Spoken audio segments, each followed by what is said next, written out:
You find something new to fight for. Swear to me that everything you said about the Fireflies is true. I swear. Okay. Welcome back, everyone. This will be my full Last of Us Episode 9 finale video. There's a whole bunch of Easter eggs and references, so we'll break it all down. I'll also explain what's happening with Last of Us Season 2 because they've already started talking about it. So if you're brand new to the channel, be sure to subscribe to get all the episodes. And careful for spoilers if you haven't seen the episode yet. We'll start at the beginning, work our way through shot by shot, talking about Easter eggs and WTF moments, because a lot of the episode was very close to the actual ending of the very first game with a few minor changes. They did wind up adding a bunch of stuff at the beginning, especially for extra context, just so that you know more about the characters' histories. The episode title was Look for the Light. It's a reference to the Fireflies motto that you saw drawn on all the buildings, especially at the beginning of the series. It's meant to complete Joel and Ellie's arc from the first episode because the title of episode 1 was the first part of the Fireflies motto. When you're lost in the darkness, so episode 1 to episode 9 is When you're lost in the darkness, look for the light. Only this time the episode is mostly about Joel versus the Fireflies. RIP to all those Fireflies. He didn't kill every single Firefly, he just killed a lot of important ones. The actual opening scene is a big change from the games, but it fills in a lot of backstory and things that people had suspected from the games for a long time. It's of Ellie's mother, Anna, in a flashback played by Ashley Johnson, big video game cameo scene after Troy Baker's cameo scene in episode 8. Ashley Johnson is the voice of Ellie in the video games, if she sounded familiar if you haven't seen her on screen before. Hold your horses. I want to see what all the fuss is about. Oh, why are these all stuck together? She does a lot of live-action acting roles, too, in different series. She's running through the woods from a runner infected, and she's having contractions about to give birth to Ellie. Given Ellie's age during the present day of the series, this scene would be happening about 14 years ago, around the year 2009 on the show, just because the TV show moved the timeline of the games back about 10 years. So the present day of the series is 2023, just like it is in real life, and the games pick up in the year 2033. Before the fungus in 2003, Ellie's mother had been a nurse at a hospital. At some point, she became friends with Marlene. Like she said that they've been friends their whole lives before the fungus hit. Then the fungus happens, Fedra takes over, and it seemed like they've formed a version of the Fireflies. It seemed like Anna was part of the Fireflies, their group already, when she got pregnant with Ellie. Then about 9 months before this scene, she got pregnant, and you see the events play out on screen of her birth. So this whole flashback to Ellie's birth wasn't in the games. It's another example of the show adding a bunch of scenes for context. In the games, you never actually see her mother. You only see the letter that she wrote to Ellie to be given to her when she was old enough to read it. And she had made Marlene to promise to take care of Ellie after she died because she only lived for about a day after Ellie was born, the way that you see it play out in the episode. You notice when she runs into the room upstairs to try and hide from the infected while she's in the process of giving birth. She sits under the tree. It's meant to be a metaphor for Ellie, like she's giving birth to the future of humanity, like this green growing tree. Just as the runner breaks into that room to try and kill her, she manages to kill it while she's giving birth to Ellie, noticing that she's been born as the runner dies because she hears the baby screams like, oh, by the way, I was in the middle of having a baby and the baby is born now. Almost as if she completely forgot about the fact that she was in labor in all the chaos. And the even more WTF moment here is that she notices she was bitten on the leg, like, holy crap, I need to cut this umbilical cord before the infection reaches my baby. But a lot of you probably saw this and sensed the same thing. What the show is implying here, and this is a huge deal, the games never actually did this or took it this far. They're implying the source of Ellie's immunity has something to do with the fungus infection passing through her mother's umbilical cord while she was still attached to it, so something about the way her mother's body processed the fungus infection while it was traveling through the cord changed it and infected Ellie, but somehow mutated the fungus to a different form. That causes it in present day to kill the regular fungus when it tries to infect her, as Marlene explains to Joel at the end of the episode. Like, Ellie was infected, but it's a good form of the fungus that basically tells the other fungus that it's similar, so the other fungus doesn't bother to continue infecting, like it acts as a blocker for the bad fungus. And that's the key to saving the human race in present day, finding out what that mutation is in Ellie's version of the fungus and how it fights off or blocks the bad fungus. They're trying to replicate that in present day, or they hope that they can. We watch her name the baby Ellie. We see Marlene and the rest of the Fireflies come back to their house there. A little bit of time has come by, and the way that Anna had been calling out for the people, like I said, it sounded like she had been part of this early proto version of the Fireflies. Remember, this is happening about 6 years after the fungus hit, so they've been living under federal rule for a long time at this point. It wasn't like this was happening right after the fungus hit. The other interesting thing here too is that you don't actually hear anything about Ellie's father. The games never reference him either. She mostly thinks about her mother when she's thinking about her origin story. So if you think you know anything about who her father was, write that below in the comments. There have been a lot of theories about that too. When Marlene says that they were delayed getting out of the zone, she's probably talking about the Boston quarantine zone, and this house is in the not too distant surrounding area. Because of the layout here, you have to imagine somewhere else in a different direction nearby, there's Bill and Frank living it up by themselves. And this is meant to be the rest of the story of how Marlene came to care for Ellie. The show is just showing how that play out, as opposed to the games where Marlene just told older Ellie the story of how it all went down when she tells her about how she gave her the pocket knife from her mother and the letter from her mother. The other big change here too is that you don't see her mother write her the letter that she gives her in the games. She makes Marlene agree to care for her, and she's the one, on Anna's request, to kill her before she can fully turn into a runner and succumb to the fungus. But that's why in present day, Marlene had put Ellie in the Fedra school, because as she told Ellie, it was the safest place for her, even though at the time she didn't fully reveal the backstory and how she knew her since she was born. Marlene also tells Joel about this later, like, we didn't reveal everything to her so that she wouldn't freak out. Just because she has a grand plan for her, because she knew that she was infected and survived. So she had been thinking this entire time, like this 14 plus years that Ellie had been alive, that they might be able to use her for a cure, but it might lead to her death. So she didn't want to reveal everything to Ellie when she was younger, just on the chance that that might ruin things earlier. Turns out that didn't matter because Joel took care of that by himself. You also notice that Marlene didn't tell Ellie that she was the person that killed her mother. That also probably would have soured their relationship just a little bit. Even though technically she was doing Anna a mercy, like it was only going to be worse for her, so she was just putting her down before things got too far. Then you hear baby Ellie cry out at the sound of the gunshots, and they jump back to Ellie in present day outside Salt Lake City. A little bit of time has gone by since the end of episode 8, and she's still utterly traumatized, like she's just in this complete funk for the first part of the episode. You can see how despondent she is and how Joel tries to cheer her up for that first little bit there, especially with the Chef Boyardee ravioli he found. Big win for the team because it's Ellie's favorite. It's meant to be a callback to earlier this season when she got all excited about the Chef Boyardee during one of their early campouts. And at the time, Joel agreed that it was good, and it was one of the first things that they actually bonded over, sharing their love of Chef Boyardee ravioli that was very, very old. Turns out it keeps pretty well. Duly noted for the next apocalypse. He also finds the old board game, Boggle. There is a real-life Last of Us board game called The Last of Us Escape the Dark. And through this whole scene of them walking slowly into the city, you notice how Joel has started to treat her differently. Now, a little bit of time has gone by, but we're talking about the last time they saw each other, he called her his baby girl. And that was basically the moment where he started to think of her as his daughter. So you get more and more of that vibe during their early scenes here, and especially later, once he starts to have PTSD flashbacks to his own daughter and makes the decision to rescue Ellie. There's a huge Easter egg for the games when he mentions that he found a guitar all smashed up, saying that he hasn't played in forever and he needs to find a working one. Maybe I could teach you too, because in the games, both Joel and Ellie play guitar and sing songs. In fact, a lot of the songs that they featured in Season 1, the covers of pop songs, are songs that both of them sing in the games. And in the games, it was Joel that taught Ellie how to play guitar, which you see her doing during The Last of Us 2 game, which will basically wind up being The Last of Us Season 2 and Season 3. So at some point between Season 1 and Season 2, if there's like a little time jump, he will be teaching her how to play that guitar.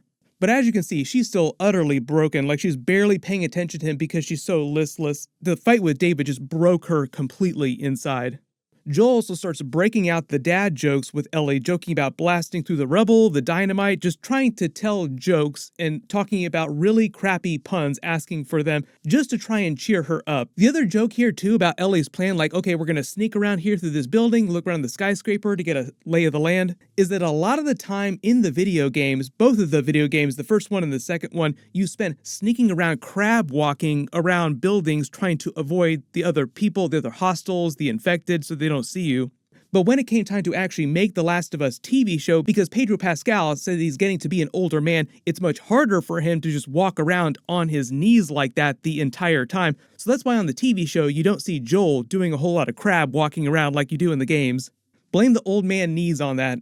But even though they're trying to find the Fireflies, Joel's also still worried about other potential hostile humans or infected like other raiders. It's a big city, like Salt Lake City is very big, so they are infected there. There are random raiders, but the Fireflies operation is so organized here, like they've retreated their larger force to Salt Lake City, that they actually spotted Joel and Ellie the minute they hit the city, so they've just been waiting to pick up Ellie because a lot of the Fireflies don't know who Joel is. Only Marlene and a special group of people know who he is.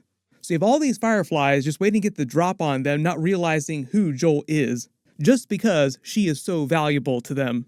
Like the second they get the drop on them later, they take her straight to that operating room. Like they waste no time at all. Earlier on here too, when Joel's questioning Ellie about being so quiet in particular today, the other thing that's going on in her head, like there's a whole bunch of stuff going on inside her right now, is that aside from all the trauma of what happened with David, she also cares about Joel like her surrogate father, the same way that Joel started to think of her as a daughter, and she has no idea what's going to happen to her next. She doesn't really know what the Fireflies are going to do with her next. She's worried about that. Like, is this the end of her relationship with Joel, her time with Joel? Will she ever see him again? What's going to happen to her after this? Then she bolts when she sees the giraffe, which is another huge Easter egg from the games. It's all right. Come here, come here. There you go. Hurry up. Go on. What are you doing? It's all right. Can you hurry up? Come on. So many fans and so many people on my videos have been asking the last several weeks about the giraffe. Are they going to do the giraffe from the video games? As of me posting this video, I haven't seen the behind the scenes of the episode, so I don't know how much of the actual giraffe here was special effects and how much of it was practical. They probably did a combination of the two things, like they filmed an actual giraffe, but then they used special effects to put this scene with them up close to it. And it just absolutely blows her mind for a couple minutes, and then she sees an entire herd of giraffe living together, which is the pick-me-up that she had been waiting for. Like she finally starts to feel a little bit better. The line she speaks to Joel here, pretty much this entire scene of them with the giraffes talking about the future, is right out of the games. After all we've been through, everything I've done, it can't be for nothing. After all we've been through. Everything that I've done. It can't be for nothing. There's a lot of scenes like that during the entire finale episode where scenes are taken directly from the video game, like the dialogue is meant to be exactly the same. They also use a lot of music directly from the video game too. And Joel gives her the option to completely forget about the mission and just go straight back to Tommy's and live out the rest of their lives in relative peace, which they pay off at the end of the episode, obviously, when he breaks her out of the hospital and then lies to her so that she will want to come back to Tommy's with him, where she will be safe and he'll be able to protect her, unlike his daughter and Tess, which he still regrets not being able to save. The whole reason why he wants to sell her on the idea now is because he thinks of her like his daughter and wants to protect her, and he's also worried about what the Fireflies are going to do to her, because even at this point, even though he doesn't know that they're going to crack her head open and basically take out part of her brain and kill her in the process, he's still worried about what they might do. Her line about their mission not being for nothing, they have to see this through to the end, also right out of the games.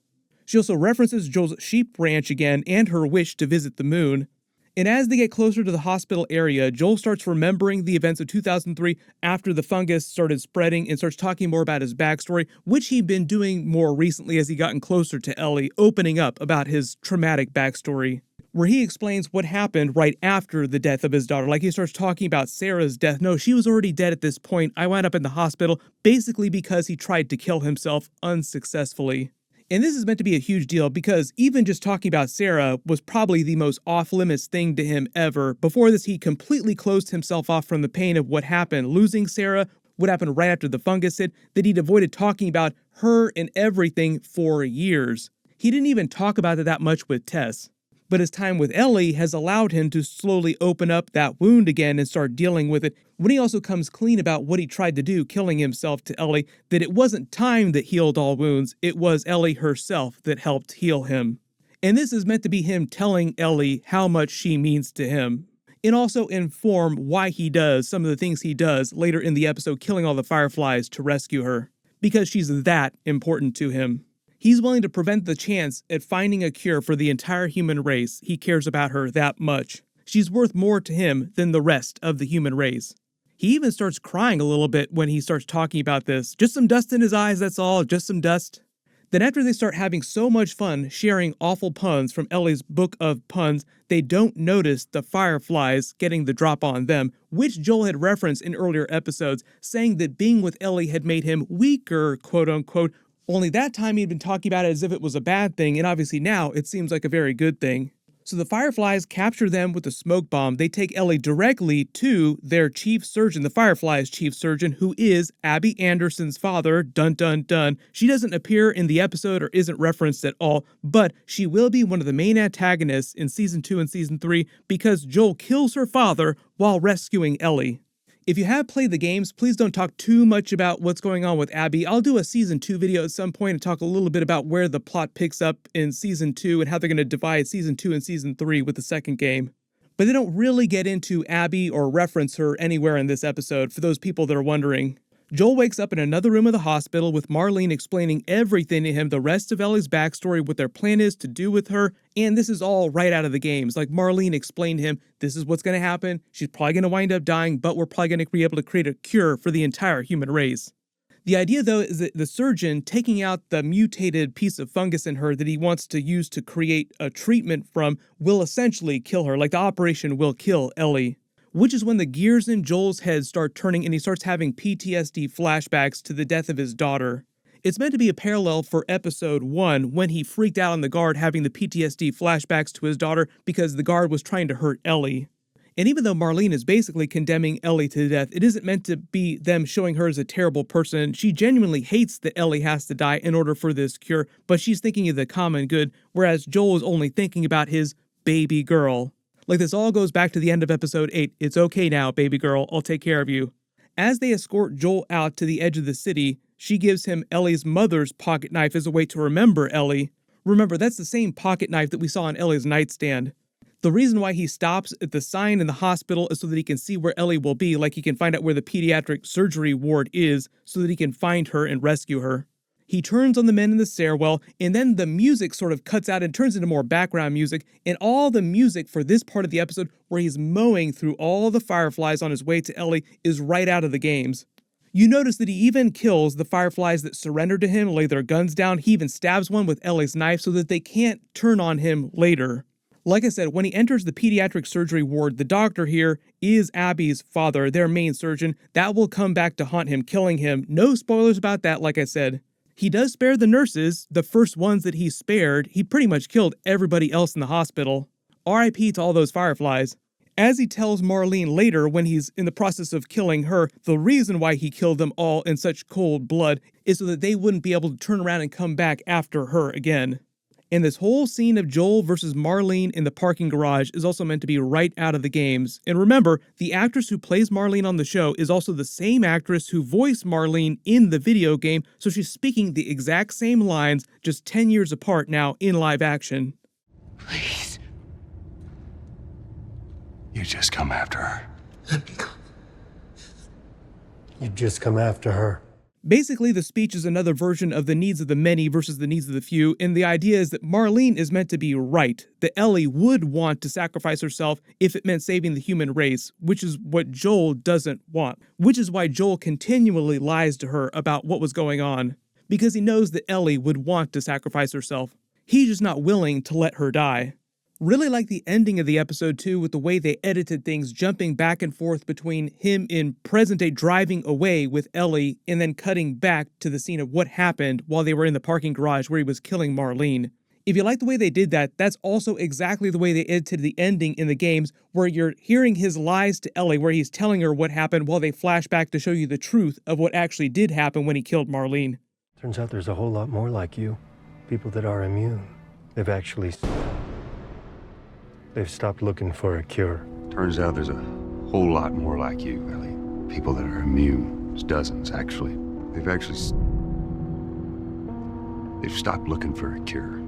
But the whole idea is that he tells her the lie, the Fireflies don't actually need her because they found tons of other people who are immune like her, and on top of that, the doctors decided that the treatment wouldn't work, so they stopped looking for a cure so that she wouldn't want to just turn around and go back and find other Fireflies. He's trying to get her to completely forget about the mission or the idea that she could potentially be a cure. when in fact that's not true. There might be other people who are immune within the world of The Last of Us, but when this first game is happening, the game implies that she's the only one, at least in the United States or North America, that they've found. I would say just based on random chance, it's unlikely that she's the only person in the entire world who's ever going to be immune, but the games have never fully explored that yet. Maybe if we see The Last of Us 3, it just depends on how wide the game goes, because most of it is localized around the United States. He lies to explain why she's still in the hospital gown, also setting up the idea that Ellie will start to figure out that he was lying before she can get him to fully admit to it. She does start to suspect something is up. He tells her raiders attacked the hospital and killed everyone. They barely got out, and implies that they killed Marlene. Like, she asks, is Marlene okay? And he doesn't say anything. Ellie basically takes that the rest of the way and just takes that as implication that Marlene is dead. In the scene where he jumps back and he finishes off Marlene with a double tap, second shot, saying that it's because she just come after Ellie, also directly taken out of the game. They arrive near Tommy's in Wyoming, and Joel starts remembering Sarah more, like I said, opening up more to Ellie, even though he's lied to her, like he's kind of moving past that. When he says they're very different types of girls, Sarah was much more of a girly type of girl. I took that to be more of a reference to the fact that Ellie is a little bit more lesbian, Sarah was not. Sarah is more traditionally feminine, Ellie's a little bit more of a butch. And as they look over Tommy's settlement, Ellie tells Joel the rest of the story about Riley and what happened. It's meant to be a parallel for Joel telling her the rest of his backstory and how he tried to kill himself and what had happened to Sarah. But when she starts questioning him, like, you need to promise me again that everything that happened really did happen, she starts naming off all the people that she had cared about and recently lost, Riley being the first one.